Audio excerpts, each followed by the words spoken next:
She says, how do you make a man pay bills? Not just other than you ask. You ask them. You bring your bills with you. You set them on the table. You say, I need some help. Let's say I brought you a present, and then let them unwrap it and let it be a bill. Then laugh. I mean, that's how I be doing crazy stuff. I don't care. Like, guess what? I bought you a present. You're like, what is it? It's a bill. Then you smile innocently. Okay, I'm gonna go here and take care of it. Don't take life so seriously. Have fun with everything. Have fun with everything. And people react to you a lot different based on how you make them feel. So if you make them laugh and make them feel happy at the audacity of giving them a gift that's actually a bill for them to pay, they may find it intriguing and funny. And they may like that weird, strange sense of humor that you have and the risk that you just took of losing them. And they may say, this is a real one. You can't be afraid to lose. If you walk around afraid to lose all the time and holding your tongue and not asking for things and not telling people what you want, you're already losing. You're losing exactly what you could be having.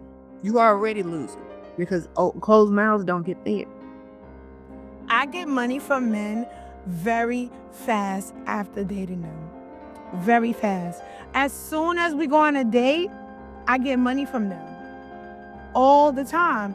It never fails. Even if they're purchasing my gas, whether they are giving me money for hair and nails, but as soon as we go on a date, a light switch like this man, get their money. One of my providers paid me $500 just to play tennis with him this evening. Mind you, he already gave me my allowance. I really didn't want to go, but hey, who doesn't want to make extra money? You want to use men for money, right? Without asking, without chasing, and without rejection. Girl, it's okay. This is a safe space. Here's the thing. They are everywhere. Yes, even in your hometown. Now, you're not going to approach him. You're going to attract him. Yes, girl, he is coming over to you. And I have the exact roadmap that you need to get his attention and have him eager to invest in you. That's what my Rich Man Roadmap is for. And right now, it's only $19.99. So what's stopping you from bagging your Rich Man, sis? $20? Tap the link, grab the Rich Man Roadmap, and watch your $20 turn to 20 bits. Depending on what you're looking for determines where and what time you should go to certain places. Today I'm looking for an old man sugar daddy, so we're going to the casino. I recommend going around the time between 4 and 7 because you see white guys sitting, playing, and gambling. I also recommend you go into the high limit slots area. Men who are playing high limit slots usually have big money. I advise you to dress cute and cozy because that's what they like. Anyways, I just walk around. I usually, smile and have a grin. And next thing you know, someone's at the bar buying me a drink. So this is the Hard Rock Casino located in Hollywood, Florida. I highly recommend you go and check them out. Bye. I asked men for money real quick after meeting them. One thing about it, you're not finna play in my face. I got too much stuff to do than to let a man play in my face. You don't even have to ask a real man for money. All you have to do is throw a problem out there. And if he's a real man, and if he got money, if he's a problem solver, if he's a provider, baby, he's going to help you. He's going to solve your problem. Sprinkle, sprinkle. You don't want to, eat so much where you start getting tired and stop paying attention to what he's saying so that you know how to get his money later. Ladies, you already know that. Okay, so you got to pay close attention to all the things that he's saying so you know how to get that money later. I would not be where I am today without her teachings.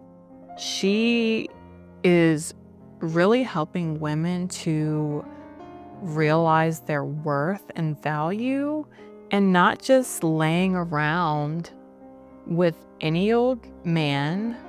So yes, I love what Shera is doing, teaching women to know their value, to know their worth, not to settle for just any old thing, not to be sleeping with men who have not invested and allow us to rest more easily in our femininity. So I can't stand when people come on my channel saying anything negative about Shera because Shera is our hypergamous queen. I mean, she has changed so many women's lives, and as you know, including mine. So I will forever be grateful for her teachings and the lessons that I've learned through her. Why does it seem like a lot of the modern dating today is about telling women how to extract resources and money from men? Like, I'm having a hard time distinguishing between that and prostitution. Quite frankly, prostitution is even better because at least the prostitute is honest. The prostitute is honest that she wants the money from men. But all of this gimmicky, like, oh, wear a nice dress, twirl your hair at the dinner table, don't eat a full meal so you can study how to get money from him, like, that's manipulation. That's a lie. And that's worse than prostitution because it's not based upon any honesty. And hear me, I do not support prostitution like that. Like, I don't think it's healthy. But I'm just saying, like, a lot of these dating schemes out here today, this dating advice, like, they are schemes. Like, they're not honest. They're actually toxic. Anybody who's going out there looking at a man like he is a walking ATM, like, that's unhealthy.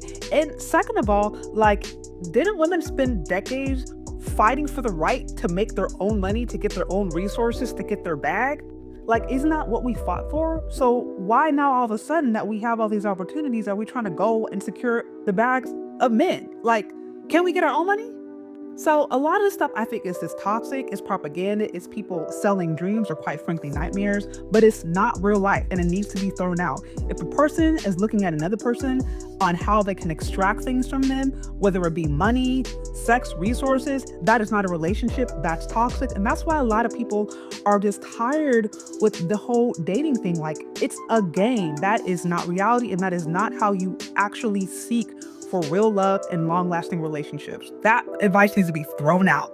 I also wanted to add, I believe because the majority of Black men and women have grown up in single parent households, and there's been generations and after generations of just broken marriages and broken families, this is why you can have this kind of toxic relationship advice just permeate, especially in the Black community, because there's a legitimate lack of understanding of what a healthy, successful and lucrative marriage and family dynamic looks like. Another thing that it does is plays off of the desires and dreams and fantasies of young, impressionable women, particularly poor or a broke woman, because people who grew up with resources, women who grew up with resources or in stable families understand and know that money is not the answer to all things and that money does not necessarily create happiness.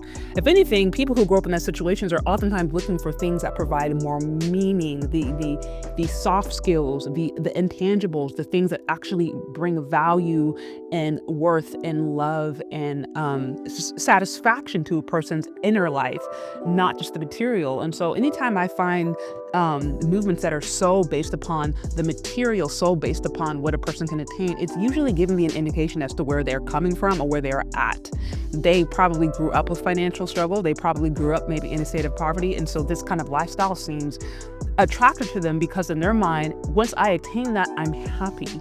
But those things are very short-lived. If you've actually ever been around wealthy people for a long term, you find that they also, too, can be just as miserable, sometimes even more miserable because they have everything, but they're empty. And so this is all a facade. It's really all smoke and the mirrors. Ultimately, the only thing that's going to make money does not make people happy. It does not make relationships successful. And while it can provide a level of comfort, if the relationship stops there, and if life stops there, there's always going to be emptiness. There's always going to be a void.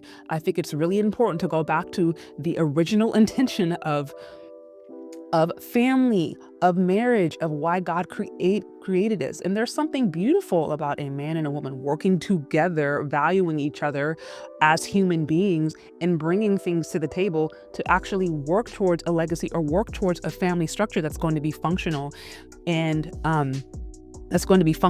sound long term. That is a beautiful thing. Many of us have no idea of that. But the few examples that I've seen in my own life where I see couples working together for decades and they've raised children and grandchildren, and you get to see the way their family is blessed and you get to see the way the men and the women are working together and loving each other. It's a beautiful sight to see.